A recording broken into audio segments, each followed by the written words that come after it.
Edouard Manet was born January 23rd, 1832, in the city of Paris.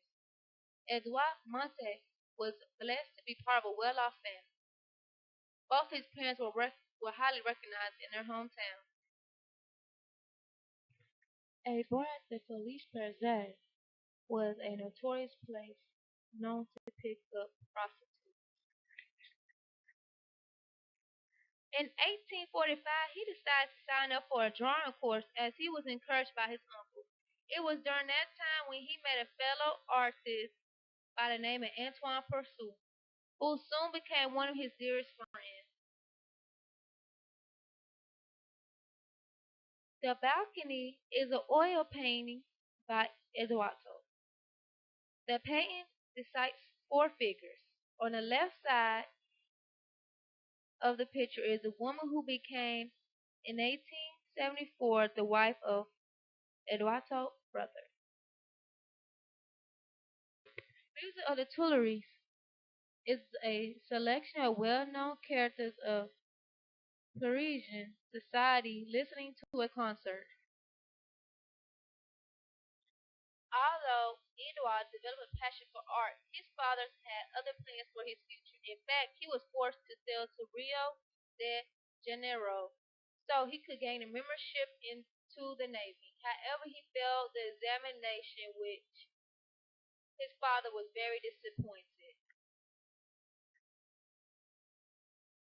He was given that special opportunity to take up art education under the supervision of Thomas Cortez. To further broaden his knowledge and artistic skills, he traveled to several parts of the world, including Italy, Netherlands, and Germany. His adventures during his trip have impacted his concepts of various art forms and styles. With ample experience and confidence in himself, he decided to open his very first art studio. His earliest works were inspired by Gustave Sherbert, who was a realist artist. Most of his artworks during the mid-1850s depict contemporary themes in everyday life situations, including bullfights, people on pavement, cafes, singers, and gypsies. His brushstrokes were also rather loose and detailed, were quite simplified, and lacked much transitional tone. Luncheon in the studio was a portrait of 16-year-old Leon Hefner, the son of Susan Hefner, before her marriage in 1863 to Eduardo. His painting, The Spanish Singer, gained a lot of recognition from artists, and this painting was starred at an art gallery called the Salon.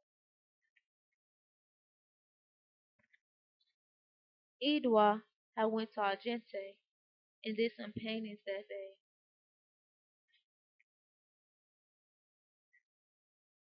In 1860, he came across numerous criticisms. When Salon de Refuse was formed, he decided to display his paintings that would shock several people. Primarily, it was the artist's odd choice of subject that bewildered critics, such as the appearance of nude or barely dressed women in paintings. They were not impressed by his style, despite his original uniqueness. This had led to more attacks and negativity towards the artist's work.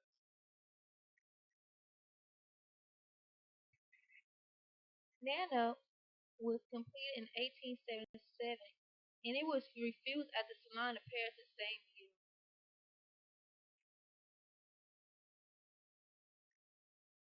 In 1864, he submitted more of his artworks to the Salon, yet they were all harshly criticized by his fellow artists and intellectuals.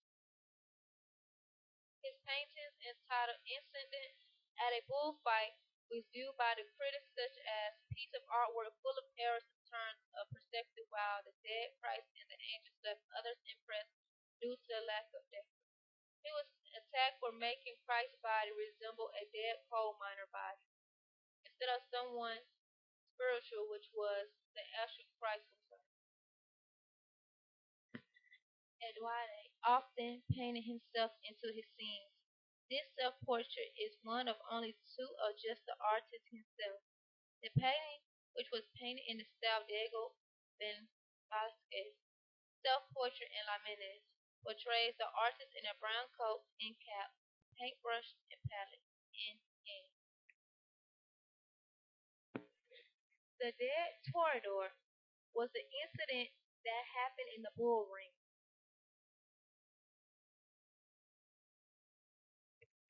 His last artwork was called A Bar at the Folies Bergère, which was displayed at the Salon in 1882.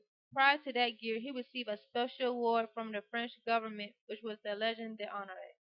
It was one of the highest form of recognition that he received throughout his life.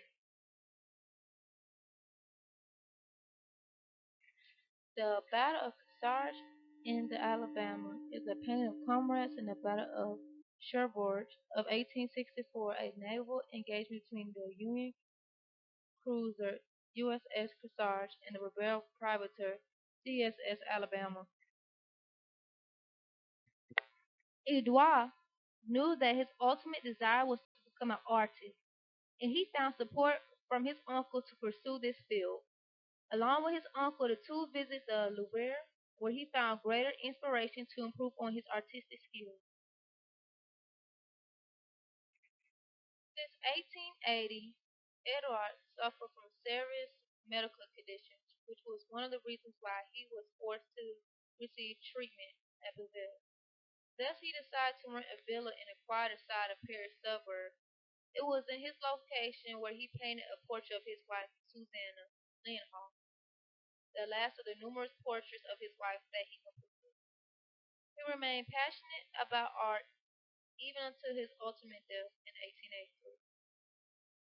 Besides 420 paintings, Edouard left behind a reputation that will never forever define him as the first of the modern and bold influential artists.